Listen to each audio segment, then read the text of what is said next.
What's up, everyone, and welcome to the 36th episode of the Control Freak Podcast.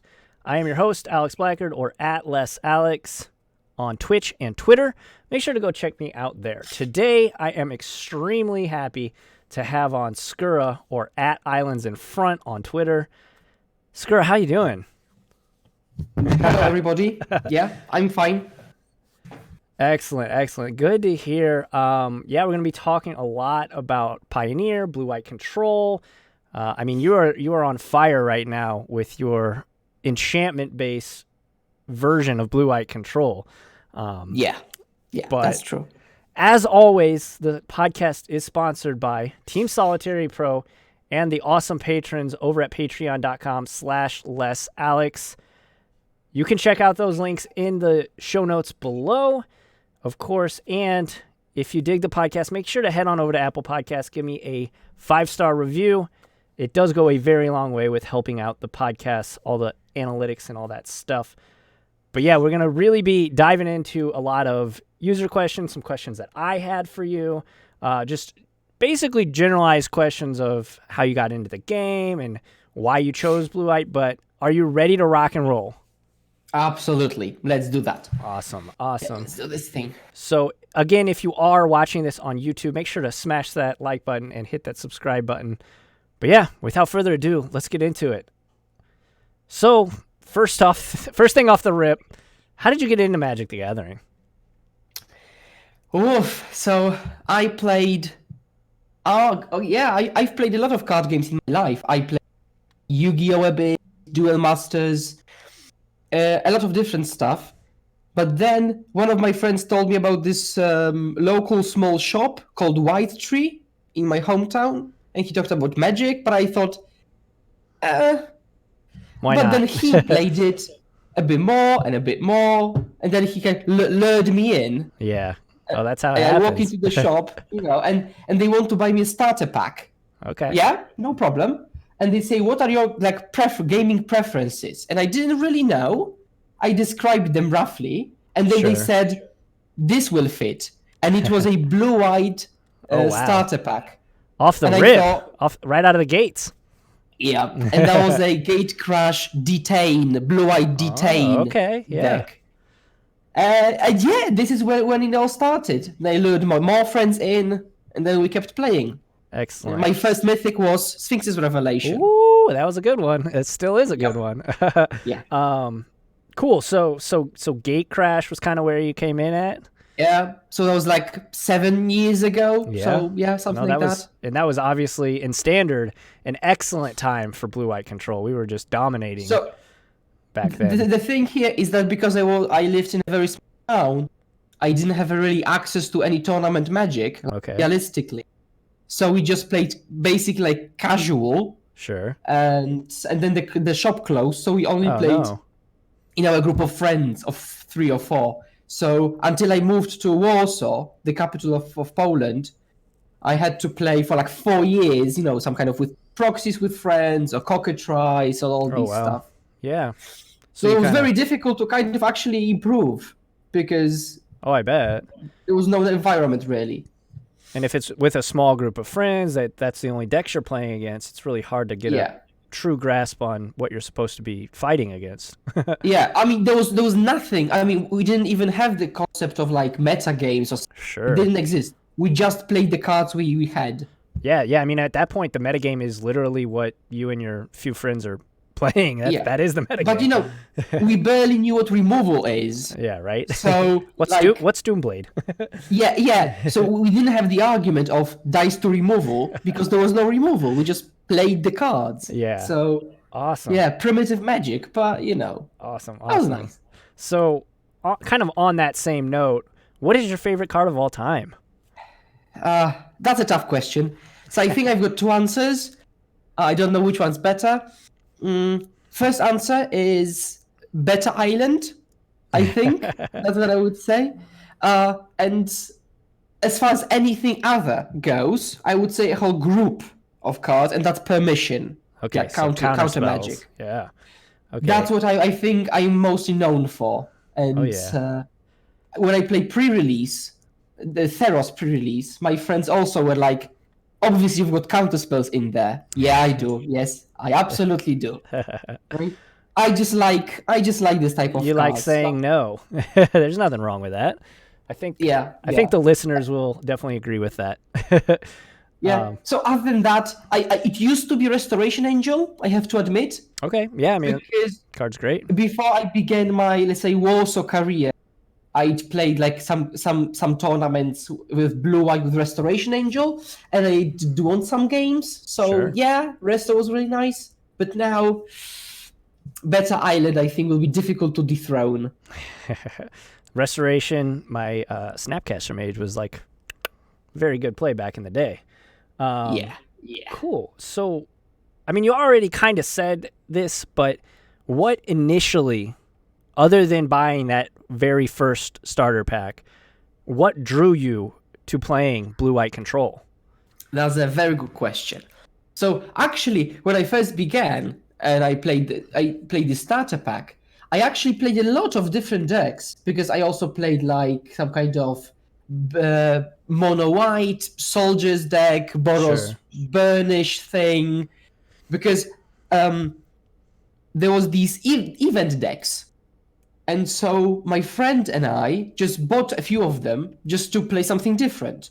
And he bought like Selesnya tokens, and I bought Boros aggro or something. Sure. And we just played a bit of different decks, and I think after time my preferences solidified a bit, and I saw that I'm best passing the turn, Island go. Yeah, but there was, I think, no point. It just kind of gradually grew on me then. Yeah. And then it happened. Yeah, I mean, I think for me it's just like you said, just not having to do anything on your turn is just like awesome. Yeah. This is what I like about the games. I hate it out, and it's very difficult to hate out a control deck like with one card or something. Sure. It has to be your whole strategy. Right. And two, I really hate situations when someone can adjust to me very easily.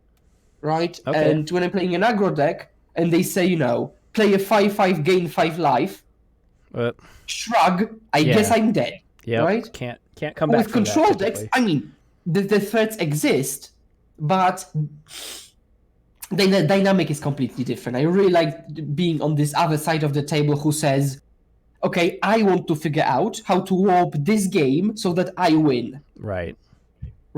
And because of that, we never pass ships. Yeah, right? Absolutely. I always engage in the game, so that's nice. Yeah. Yeah, playing interactive Magic. That's always. Yeah. Absolutely. So, I mean, this is kind of a giveaway. These first couple are what we call softball questions. Kind of get you going. But what's your favorite format? Pioneer. And so my favorite format had always been Modern. Absolutely. Because I snap crypticed a lot of people. Oh yeah. And I loved it. And it was different snap cryptic shells, but always snap cryptic shells like red Madcap, blue red Breach. Yeah. Oh. Then blue white Control. But just Pioneer has so many play patterns that I like, and has no patterns I dislike. And so to play off of that, to play off of your point, that is what I like about Pioneer. There's no Blood Moons. There's no turn 3 Karns. There's no nonsense, basically. I mean, the introvert, the new introverter deck is kind of nonsense, but we got some play with that. We can beat that.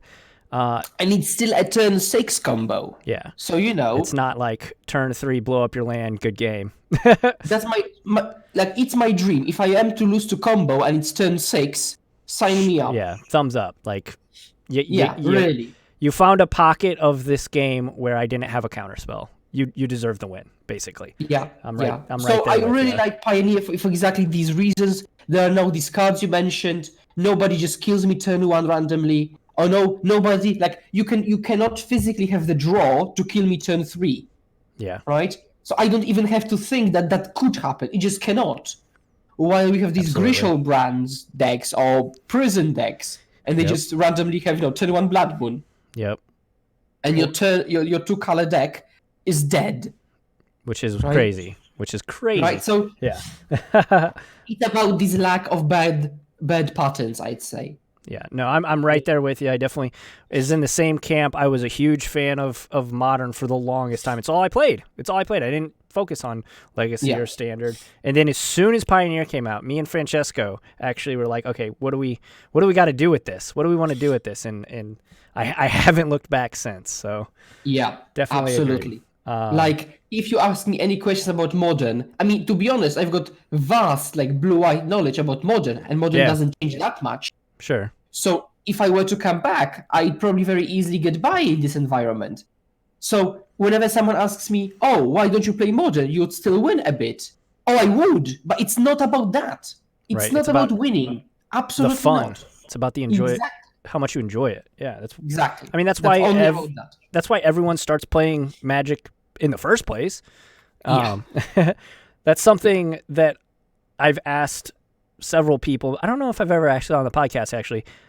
I guess we could ask the question. If Magic didn't have art and was just like text and interaction, and, this card interacts with this card this way, would you be playing? That's a very good question. And actually, I am a very weird person because life-wise, I am not a very, let's say, aesthetics-oriented person. I'm very, I focus on other aspects. Sure. However, in Magic, for example, whenever you gotta have your islands. Yeah, exactly. Exactly. I spend a lot of money on having specific editions of cards in my deck. So that's difficult, that's difficult. But if I hadn't known previously that Magic could have art, right? It was artless to begin with, they'll probably be fine. That makes sense. It's just, but if they ripped art now off of the cards, but no, I will still continue playing. Yeah. I just think that it's interesting because a lot of people, that are, I know the platinum level pro doesn't exist anymore, but those types of folks say they'd still play. But initially, the love of the game, you fall in love with the art and the fantasy and all of these things. So it's interesting to me to ask that question. When I was at that LGS, the day when I bought the pack, I remember asking about what kind of fractions there are in Magic or something, because there always are. Yeah. And I remember my friend telling me that, there are plenty. And he said, there is, for example, a murderous circus, which was Ragdos then. Yeah. And I thought, really? That's an interesting, kind of team to have in a game. Sure. And now I understand what he meant perfectly, right? Yeah. But then for me, as a newbie, that was that's a very avant-garde idea. Yeah. No, that's the thing is lore definitely draws people in. Yep, absolutely. Yeah. Excellent. So now we're going to talk about some of your Magic moments. And this is one thing I like to ask all of the guests that I have on for these focused episodes. What is your highest high, the highest peak of the mountain moment in your Magic career, if you want to call it that? That's a very interesting question, but I think for now, I think it's when I attended Grand Prix Prague. Okay. And I played a PTQ, and there was 1,000 people in the PTQ. So that was, half of a third of a Grand Prix. Yeah. And I finished 10th. Oh, wow. So I would think that was one of my happiest. I mean, I knew I would top 8. I 5-1'd. There were 6 rounds and no 5-1 top 8'd. Oof. But I was just very happy to be 10th out of 1,000 people. I was just... Yeah, that was very exciting. Yeah, I mean that's awesome. And nowadays that's pretty much a GP. 500 people, as sad as it is, but that's you could say that. That's other than that, I consider all my work now my highest high. Really, sure. The content creation, and coaching, and helping people. That's amazing. That's absolutely amazing. No, yeah, you're doing great work, and that's definitely one of the main reasons I wanted to have you on the podcast. Okay, so the Grand Prix, top 10, 500 people. Your first Grand Prix, did you say? Was that the first one you ever been to? It was my first Grand Prix, but PTQ. Right? Okay, first PTQ. It was also my first Grand Prix, right? Oh, wow. Okay. But I did day 2, and that was a PTQ the following day. Okay. And actually, there's actually a funny anecdote to it. Sure, because yeah. it was Sunday, and I really didn't want to wake up early, and the PTQ started very early, and my friends wanted to play. I said, go and play, no problem. I'll stay in the hotel. I want to sleep. And they said, no, you go with us. I say, no, I don't. And then they literally rubbed their play mats, started hitting me, like 2 or 3 of them, and then they physically pulled me out of bed. That's what we call good friends. And then I said, okay, let's go then. Yeah, and then I was 10th. So yeah, that was nice. That's awesome. Yeah, gotta have friends like that. Yeah. Basically, it's a good lesson to take opportunities when you've got them. Oh yeah, I'm definitely. Not just them over. I was definitely of the mindset when we go to an event, we were traveling 4 or 5 hours or whatever the case may be. You get there, you play main event, and then day 2 you can, if you don't day 2, obviously you just hang out, maybe play Commander with your buddies or whatever the case may be. But now I juice, like if I don't day 2, I will play the Classic. If I scrub out of the Classic, I'll go play, the side events. So I'm definitely of the mindset nowadays, get as much as you can out of these events because you don't go to many of them, right? Yeah, precisely. Yeah, you'll go a few times a year, just a handful. So like if you're there, just take advantage of everything you can. Absolutely, definitely a good tip. Yeah. So flip side of that coin though, we talked about the highest high, 10th place, the content creation.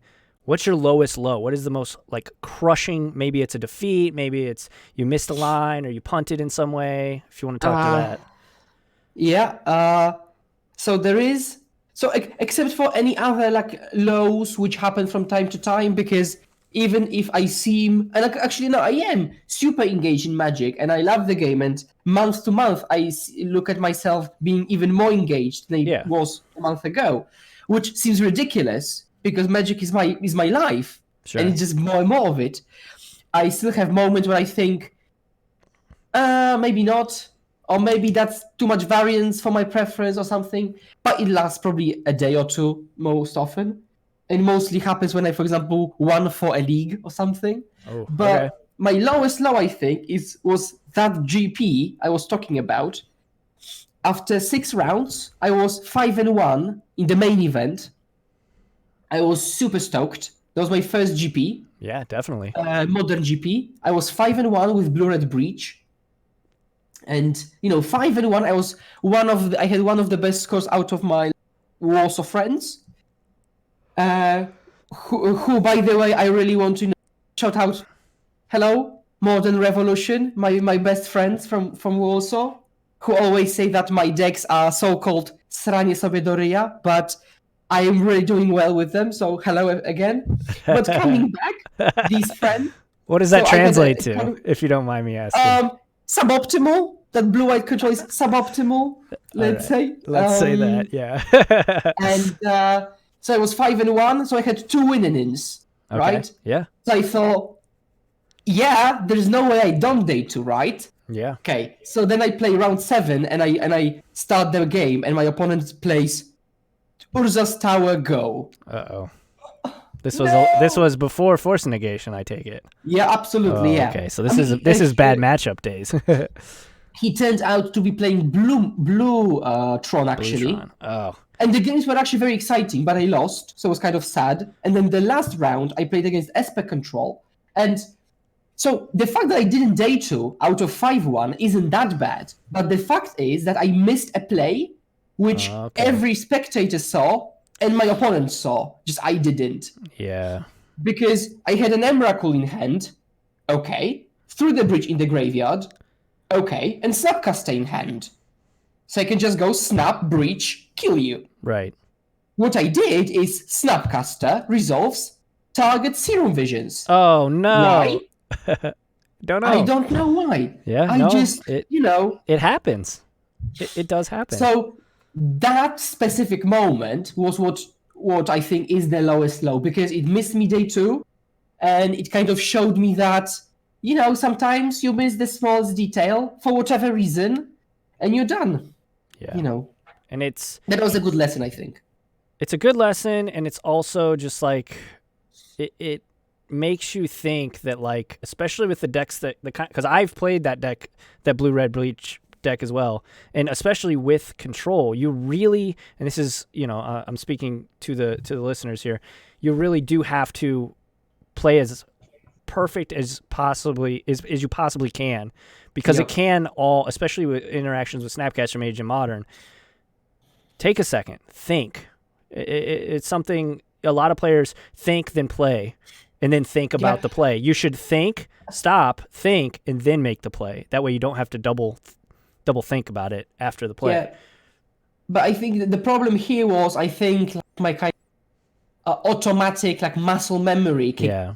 And I thought, let's go snap cantrip, because because I saw only Emrakul in hand, so I thought probably my hand is rubbish.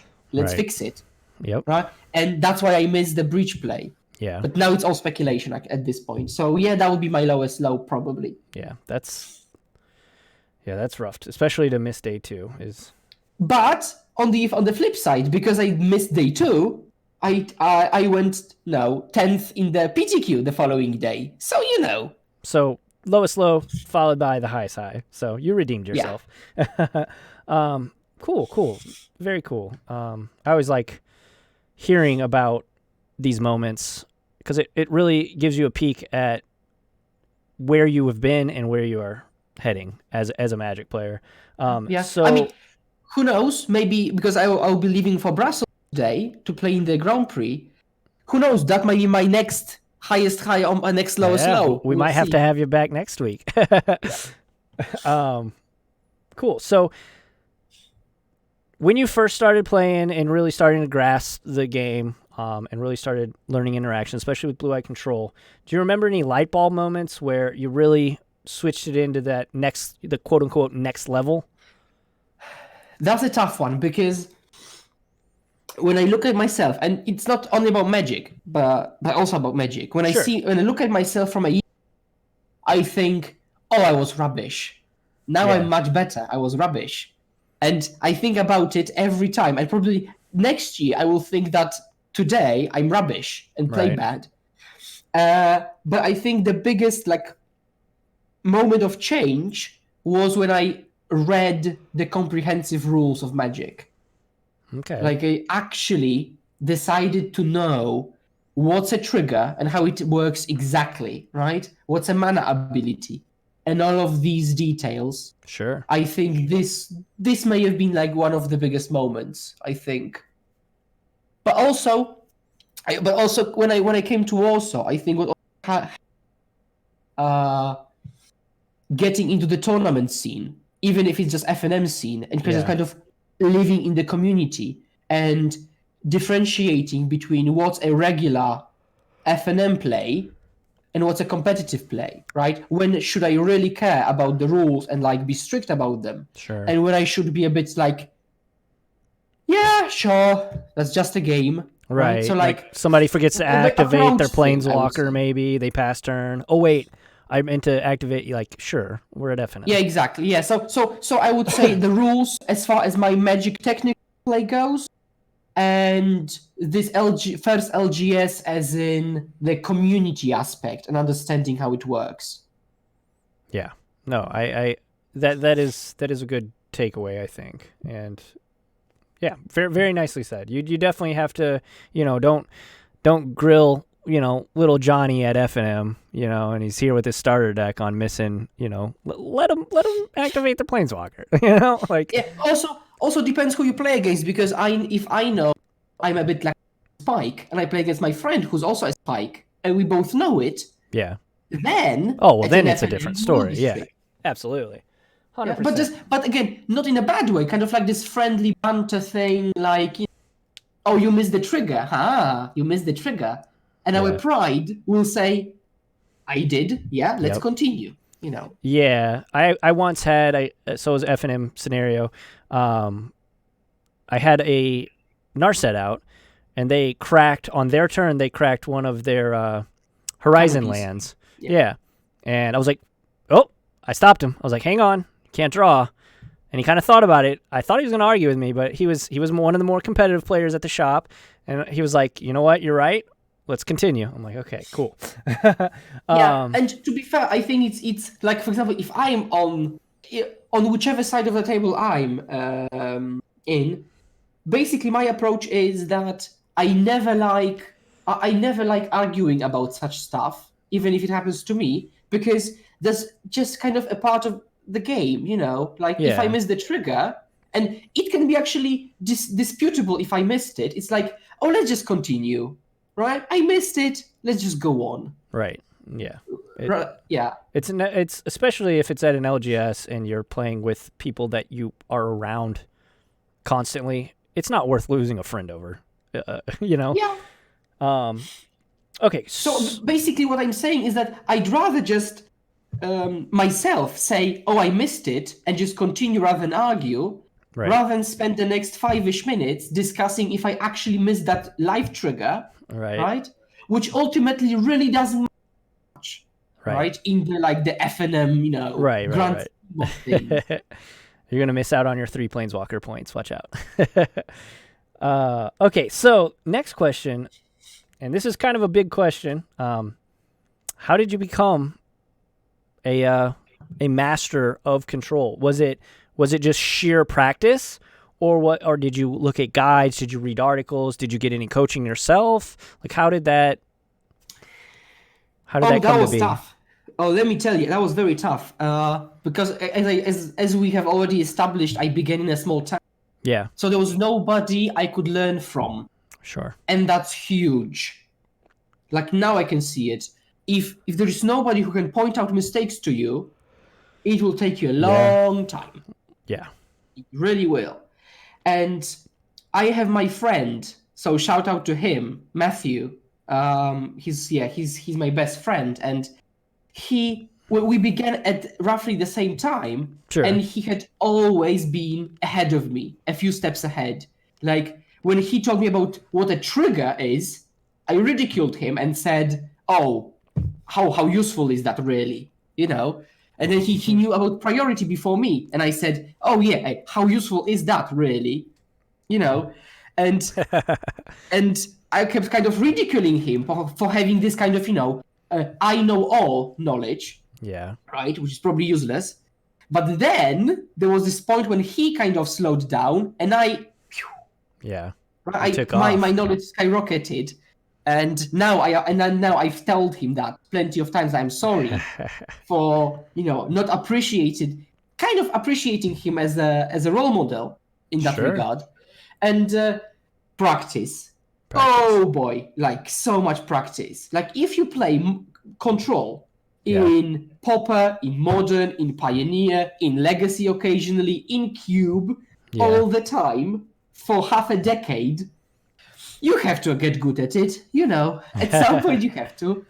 And so like it's a mixture of my preference, the mixture of shit ton of practice, but I also absorbed a lot of content. Sure. I read all the strategy, like Paolo Vito's articles, just any strategy, all the game theory. Who knows, maybe my studies helped me. Because, I studied international business and like economics stuff, you know. So there also is like game theory and like, resources and all of that. So I think it's like a mishmash of everything that has happened to me, but supported heavily by half a decade of practice. Excellent. Yeah, I mean, it goes for anything you do in life. There's no shortcuts. You can't just get, And I appreciate everybody who does coaching and all that stuff. You can't get 1 hour of coaching and then expect to go out and take down a Grand Prix if you're starting from zero. It does take. You got to put the time in. There's no shortcuts. And also, when there are new cards, for example, I've seen that mentioned. They say, "Oh, is this card good or bad?" And we can use our I think argumentation goes so far. And it can, for example, be able to eliminate a card because you cannot possibly test all of them. Right. Right? So argumentation helps you think, oh, I certainly don't want to play it because it doesn't fit in the deck, right? But when you're borderline sure, you have to play it. You have to get your reps in. Yeah, right? you have to find out.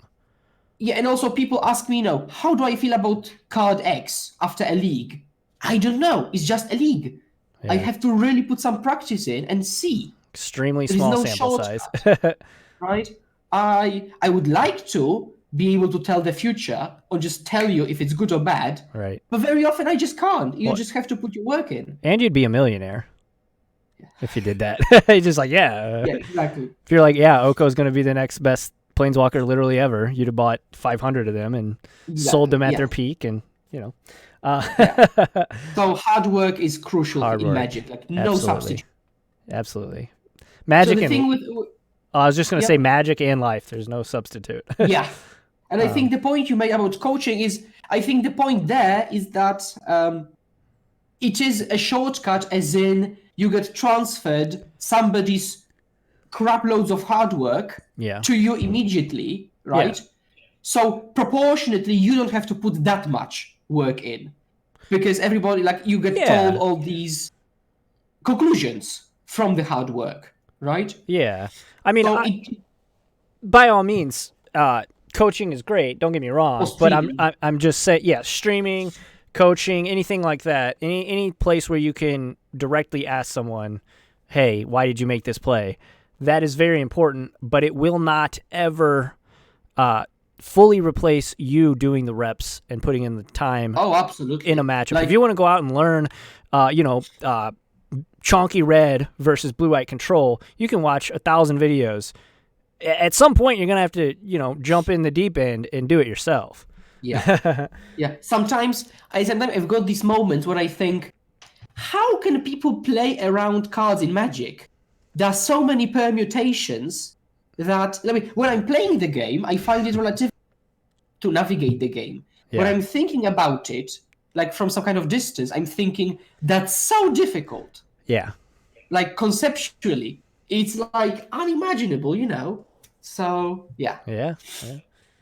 All right. So, sweet. Very, that's basically hard work. Consume as much content as you possibly can.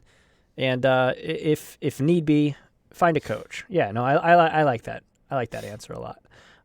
So the next question, in your mind right now, what are, the Pioneer Gauntlet, the top 5 decks? In your mind, what are the top 5 decks in Pioneer? You mean, but to be clear, my top 5 as in, I think they are best? The best or decks, they're most popular? I think best, probably. Best. Yeah.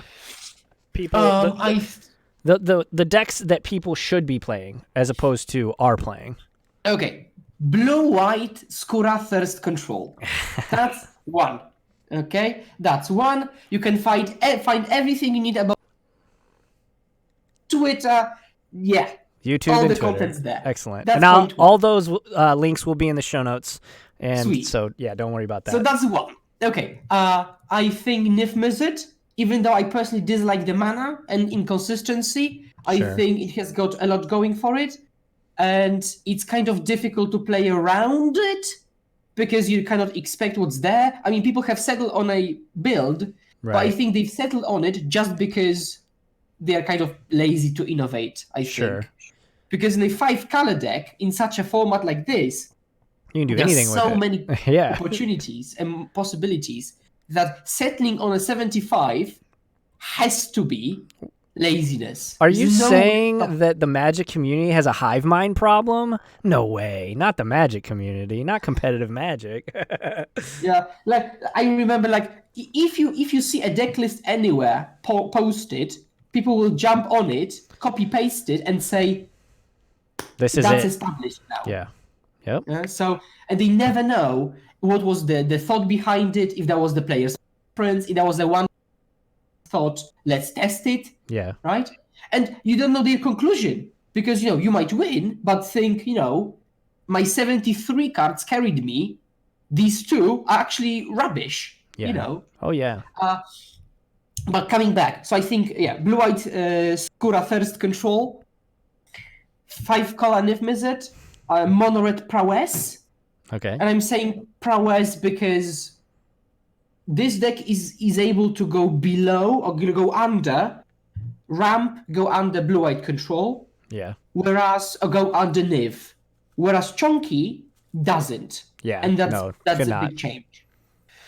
I think Mono Black is very good because of their like triple one drop draw. Yeah. Like 1-drop turn to double 1-drop and then disrupt you. Oh I yeah. think that's very good. I think Ramp is now because of the Mono Black, because of the combo decks. Mhm. And so Blue Black Inverter would be my last pick. Blue black. Okay. Yeah. man. But blue black inverter, and I don't know if its absolute power is that high, but I think what it gains is the people's inability to navigate against it. Sure. Yeah. I've that seen makes blue-white sense. control players, so they either say the matchup is very easy, which it's not, or they say they cannot ever win. There's which no in is between. not.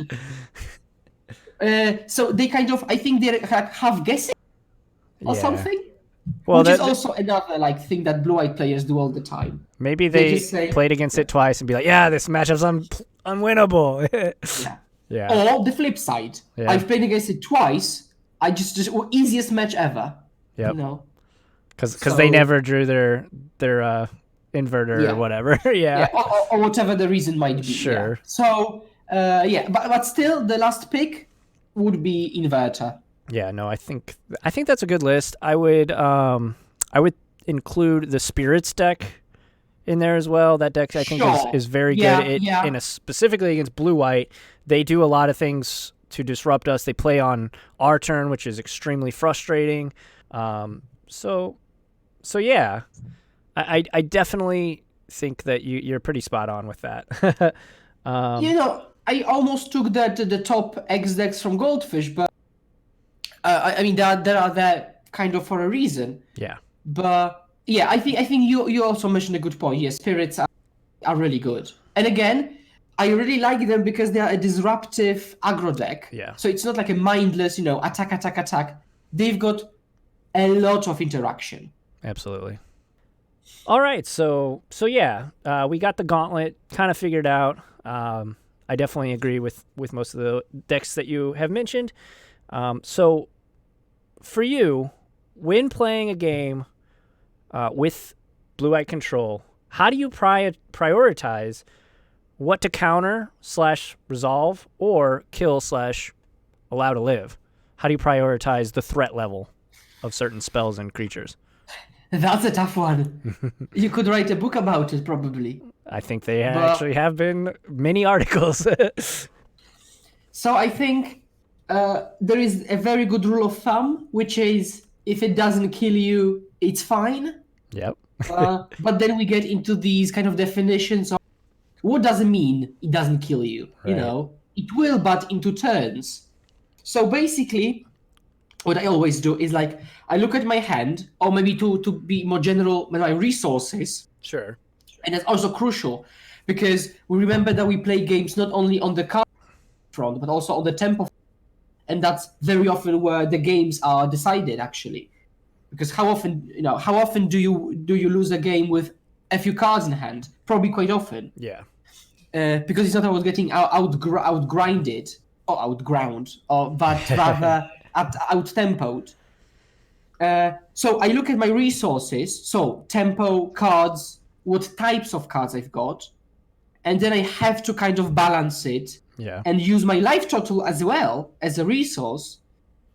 And when for example, literally yesterday I had a coaching, and my coachee asked me if I have a verdict turn 4 guaranteed, and I play against aggro deck, do I seal away on turn 2 or 3? Sure. Right? That's a good question too.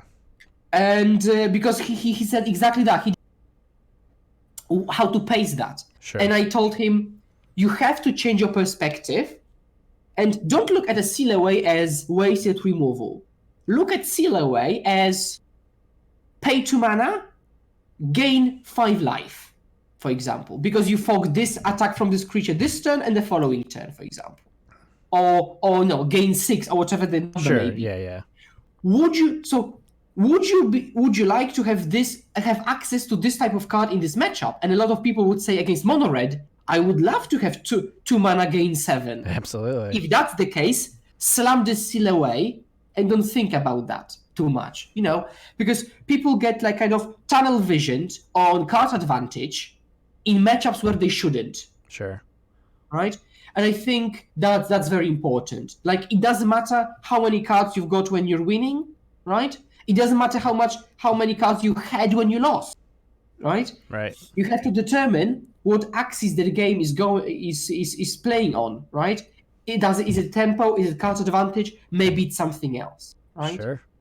So, but it's very difficult to go more into detail because so much format specific and deck specific that I think that would be my tip. Was it chaotic? Was it understandable? It was understandable. Cool. Yeah, no, I mean, that makes sense. Just every game is its own game. I mean, that's a silly way to put it, but it's true. Like, you got to kind of go on feeling and on, because Magic's so conceptual, really. You got to really have a feeling on what you think your opponent has. How many cards are in their hand definitely matters. How early or how late it is in the game. And I think your student there definitely had a great question too, because I think, looking at it as, this is just a 1-for-1 and I'm going to Wrath in 2 turns or whatever, that doesn't seem like a great trade, but two mana for 6 life, excellent way to look at it. Yeah, and definitely. Also, actually, I have got one point. I think which can be a bit more specific, but let's say they play a powerful threat, and you have both a counter spell and a removal spell. Yeah. But for example, removal spell costs 2, but counter spell costs 3, and is timing specific, right? Because it is, right? So I think this is very. Then it could be interesting. So basically, when I've got such a situation, which is still very general, is that I have to think, okay, if I counterspell this threat they're playing right now, right? It could have an ETB effect or whatever. Is there anything else in the deck I'm realistically threatened by, where I need to have specifically a counterspell, not a removal spell? Yeah. Right? And if the answer is, I need counter spells for most of their threats, but I can remove this one, I'll remove this one and not use a counter spell, right? But you have to look at it from like the whole deck perspective, not like this stack perspective. Yeah. And also, you can also ask yourself, how many effects of both natures I've got in my deck? Have I got more removal spells in general or more counter spells in general? Yeah. And then do this kind of calculated risk potentially. Yeah. So, absolutely. But yeah. So that would be a second point I'd like to make.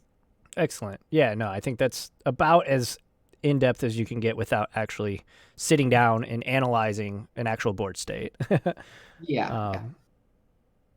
So this one's kind of a specific question that has a very broad answer.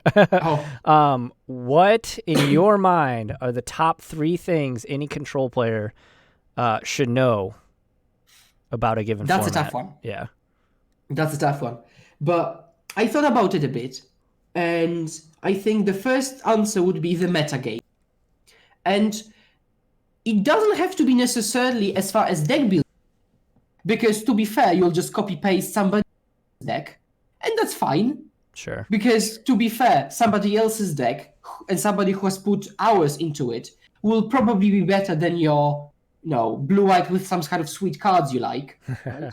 I mean, unless you're playing for fun, then absolutely, right? Absolutely. But you need to know the meta as far as assessing the threats and knowing what you should be afraid of goes. Sure. Which actually ties up nicely with my previous point, because if you don't know what your opponent's deck could have, then you don't know what to play around. Yeah. And then your decisions are not as good as they would be, right? So, for example, one of the questions I ask my Magic students is, whenever you analyze a matchup, think, what draws do I lose to? specifically. What's their turn 1, turn 2, turn 3 that I lose to? Now, if you don't know what decks look like actually, you cannot do this thought exercise, which makes you unable to properly assess the matchup, right? Or approach it, and then it falls apart completely. Yeah. So again, and also you have to know the deck to sideboard properly, right? It's just, you will not see as much as you'd like to in a game of Magic. If they're playing an aggro deck, they can kill you fast, right? And then you will not know the contents of their deck. Yep. Right?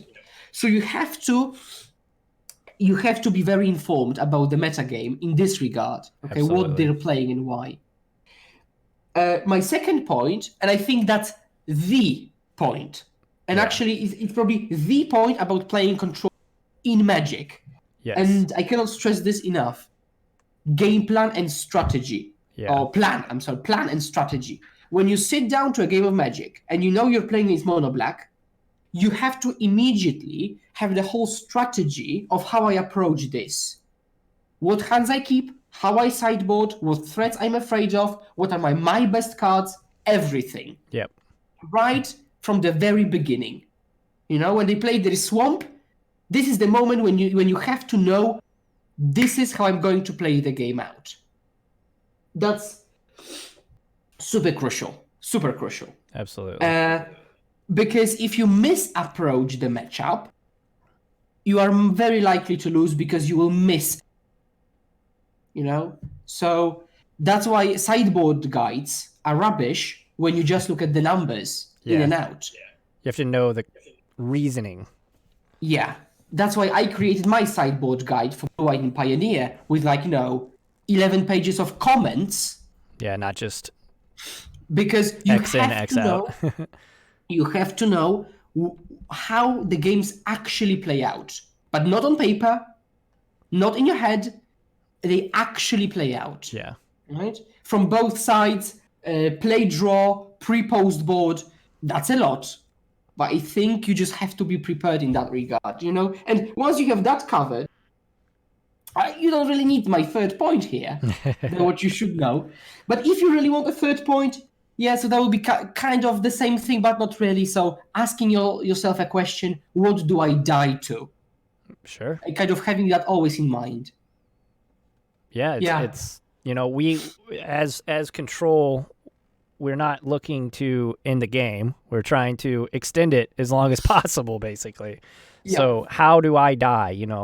Chandra resolving is something almost every. So I've been streaming every single night this month, and at least once a night, almost literally, because Chonky Red is just like the deck on Moto. That card resolves, and it's very hard to win unless you have a Detention Sphere cast out.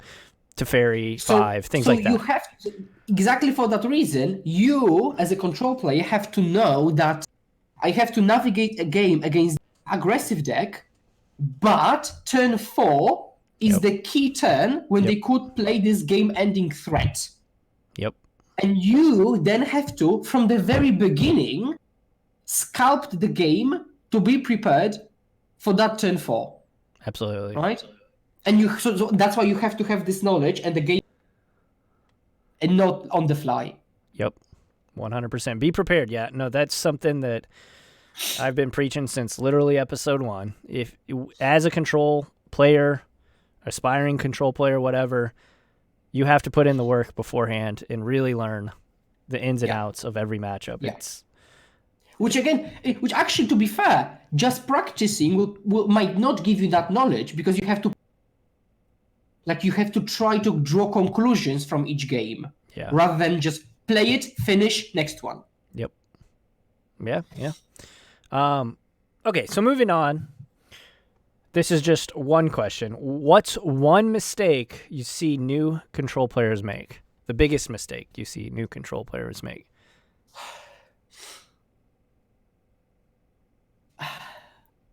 So, in game, that's probably not having a game plan again, and just playing the cards they have. like on level 0, just playing the cards they have. And they they know like, oh, removal is for creatures, counter creatures, I discard turn 1, but this all is based on some kind of rules, and it shouldn't be. You have to be as flexible as you possibly can. So they kind of like, yeah, I think there is just not enough thought in it. Sure. Right? And again, lack of game plan. But outside of the Magic games, I would say one of the biggest mistake is thinking that you can draw conclusions from insufficient sample data. Yeah. And I know that's a weird point, but like I've had so many people approach me about the, for example, blue-white Thirst control deck, Sure. which is awesome. And they say, oh, I think mono red is unwinnable.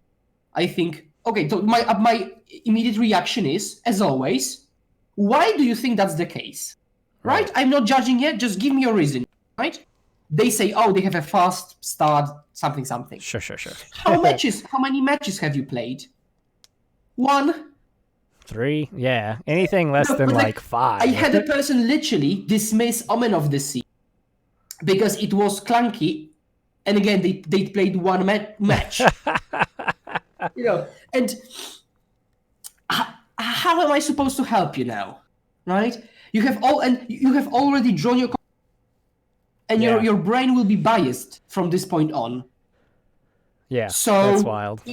So it will be very difficult for me to change your mind, right? So, but actually, I will be recording a video on that topic, top X tips that control players make, which are not gameplay related.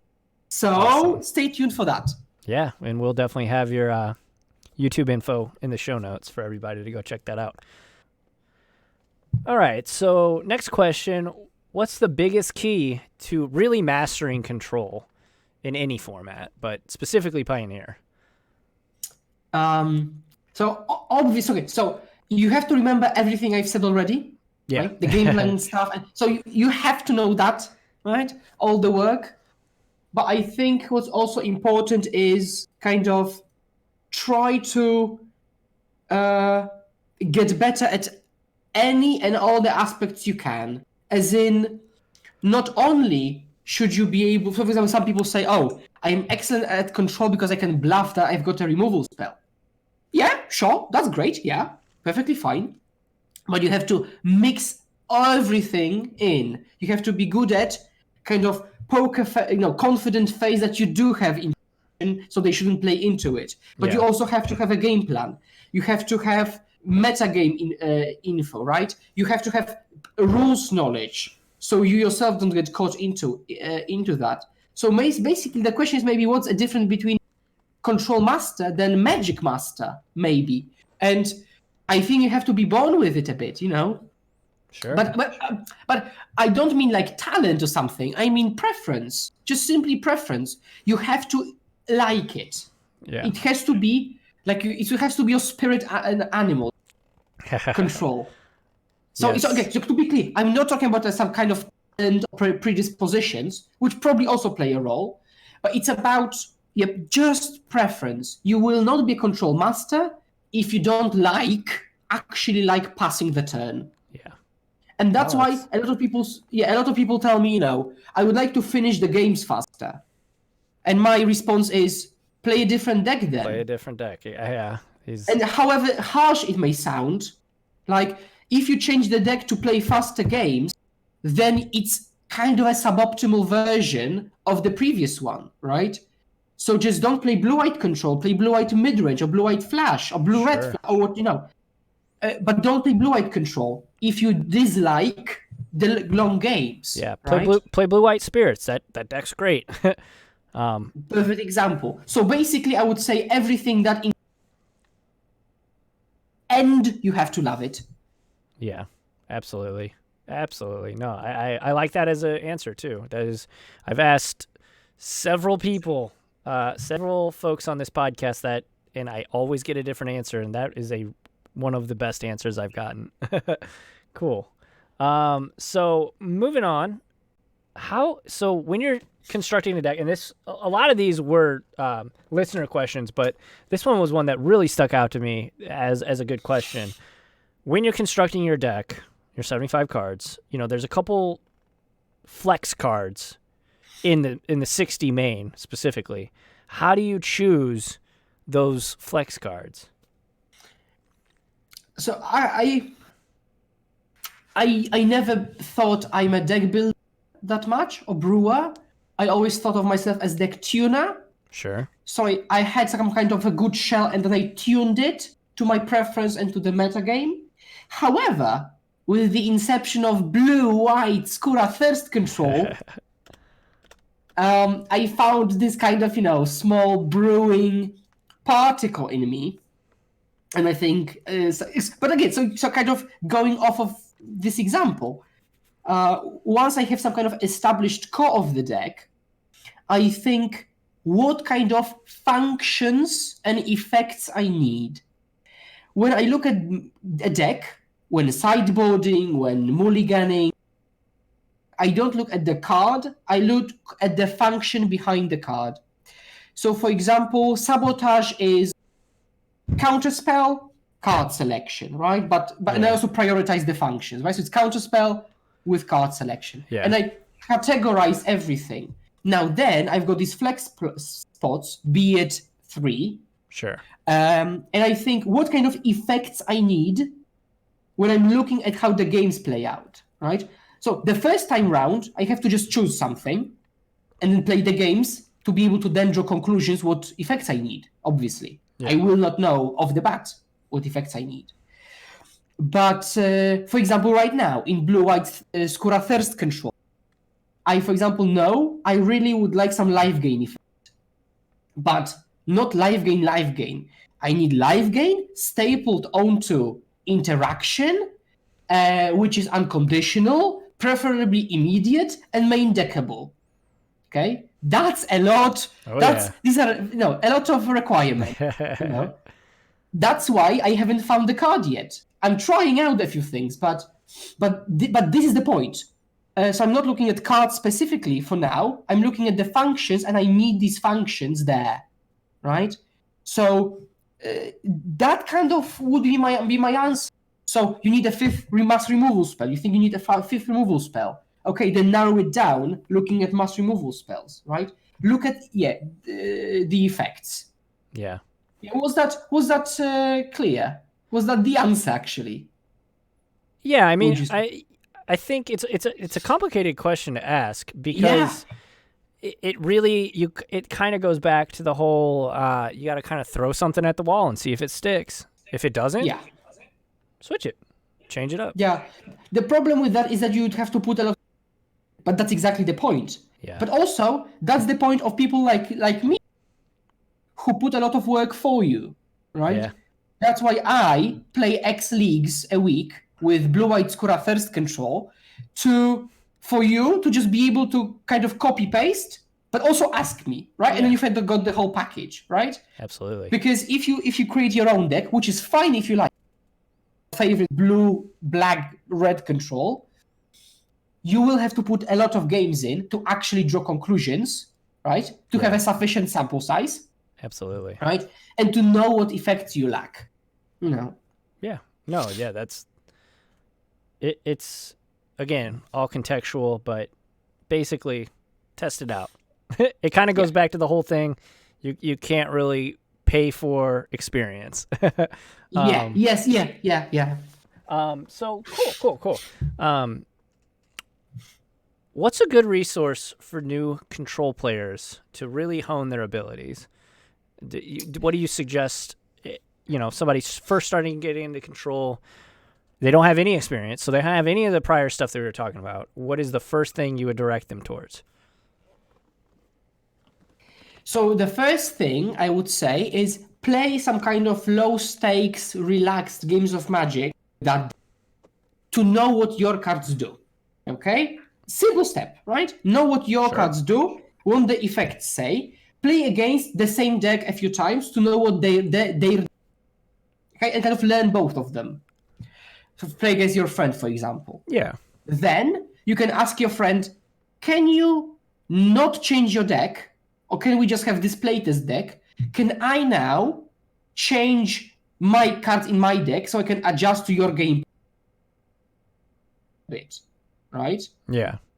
Then you can ask your friend, okay, can the kind of a better friend of mine play it? I mean, better Magic play it, and kind of go step by step, right? Because that's a very like a small sample simulation of what's actually right.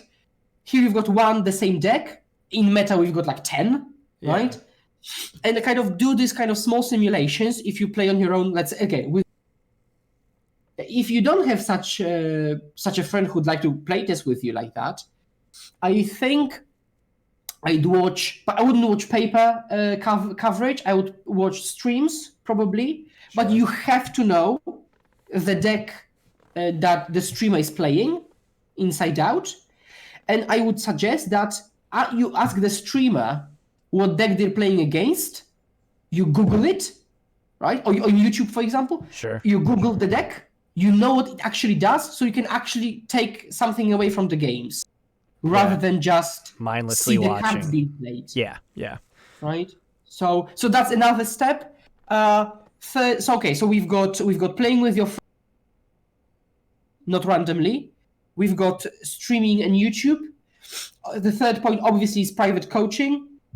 That's an obvious thing, which could consist of anything between asking questions or watching you play games, right? Absolutely. Using forums, just kind of, but I've got a problem with that because people just throw whatever they want to say at each other. Yeah, the internet. And you will not be able to filter it out.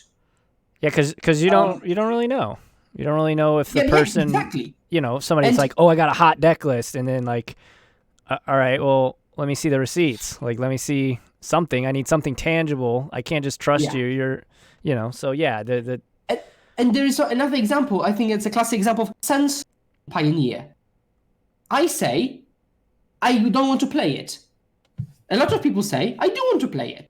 And now we've got two people, for example, who are both respectable Magic blue-white players. Sure. And they say completely opposite things.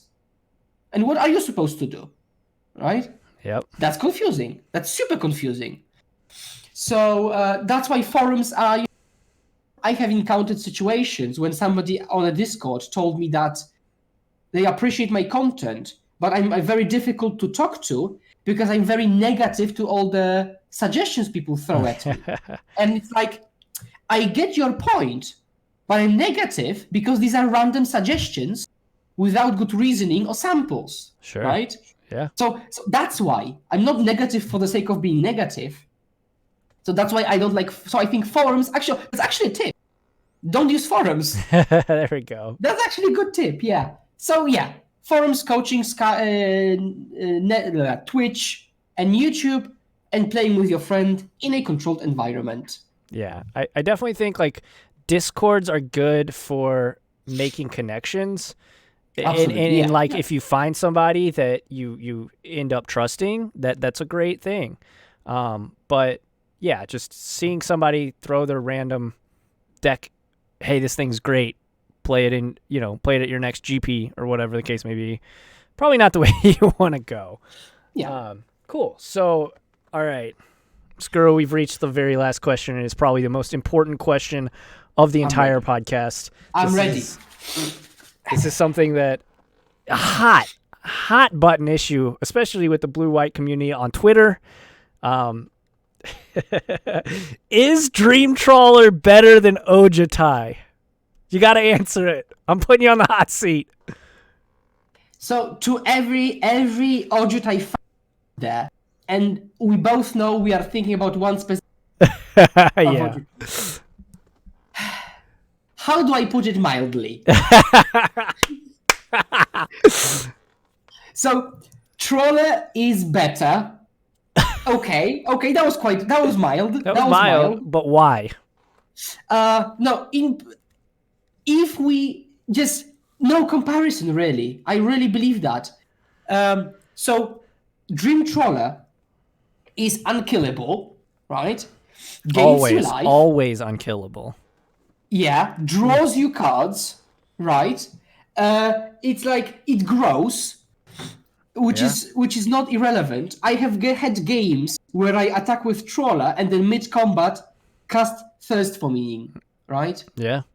Which you can do if you play Blue-White Skura Thirst control, obviously, right? Obviously. And then I attacked for 11 because Oh my I God. cast Thirst Omen or something, That was nuts. Insane.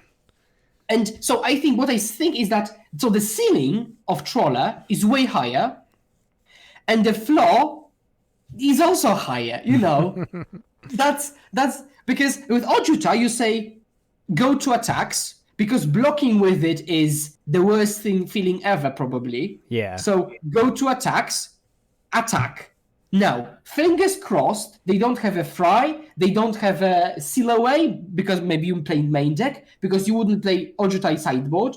Yeah. Hope they don't have Swift End, or any removal ever imaginable. Once you hit, you're in the same spot without a blocker with one card more. Right? That's not that. No. It doesn't have... Dream Trawler just... It can block or attack. If It's it a blocks, very it good gains you blocker. life. Yeah. It's a very good blocker. Yeah. If it attacks, and also to add, on top of all of that, Dream Trawler is not legendary. I was about to say it if you weren't. I had two. Have you ever attacked with two of them bad boys? I absolutely did. It is the best feeling. It's one of the best feelings attacking wise. I don't like attacking much. Not my thing. I'm more of a defender. Yeah. But And with the 6'5" trawlers getting in there for Xaxes, I did that on stream the other night. It was great. Last point, which is, okay, to be fair, that's probably the smallest advantage card. But once when I was playing a league, I gave Trawler Hexproof at the end of turn. I didn't need to, but I did, to discard my 6th card to dig for exactly 2 mana, because I had 2 mana out. Right? So I used it as a discard outlet to fuel my dig. Next level. So super marginal, but it has so many things going for it that basically, yeah, exactly. So right. no competition. You heard it here first. Skura says Dream Trawler is better. I agree. I don't know if I've said this on air yet or on the podcast yet. I've definitely said it on stream. I do think that Dream Trawler is better, just for all of those reasons and more. I mean, I have a soft spot right here for Ojutai, but I don't think it's really a comparison at this point. Yeah. Somebody asked which was better, and I said, look, I'm not going to say which is better, but which one is seeing play in any kind of fashion? And I just dropped Mike, Fair point. Yeah, that's a very fair point. So yeah, I mean, that's basically all the questions I have for you. Where can people find you on the internet, and where can people find your articles or your any kind of content that you make? So if you want to talk to me, if you want to ask any questions, you can find me on Twitter. I'm IslandsInFront. Oh, Skura would probably find me with Skura, but IslandsInFront on Twitter. Also, I have a YouTube channel, IslandsInFront, written as one word, not separately. That's important for YouTube searches, right? So IslandsInFront. Probably if you Google Blue-White Pioneer would also be fine. So YouTube channel, Twitter. I'm also active on a few Discords, but preferably contact me on Twitter and YouTube because I check that a bit more often. Yeah. And who knows? Probably in a week or two, we will also Twitch streaming. Oh yeah. If that's the case, that would probably also be IslandsInFront. So that's your key phrase, and it will get you wherever you need to be. Excellent. Well, thank you, Skura, for being on the show. I definitely appreciate your time. We're a world away, but I love the fact that the internet has brought us together. We kind of met on the internet, and here we are actually talking for the first time. And it's been a pleasure. Anytime you want to spread your propaganda in any way, shape, or form, feel free to reach out to me, and we will get you back on. But yeah, everyone, thanks for watching or listening. Remember, if you are on YouTube, make sure to hit that subscribe button and like the video a bunch. Shout out to the sponsor, of course, Solitary Pro. And if you enjoy my content, head on over to patreon.com/lessalex. I'm very close to the next goal. Shout out to all my lovely, lovely patrons over there. Additionally, hit up all of my other things. All those will be in the notes below. But yeah, everyone, thank you for listening and watching. You all have a great night. Keep spreading that Azorius propaganda and be kind to one another.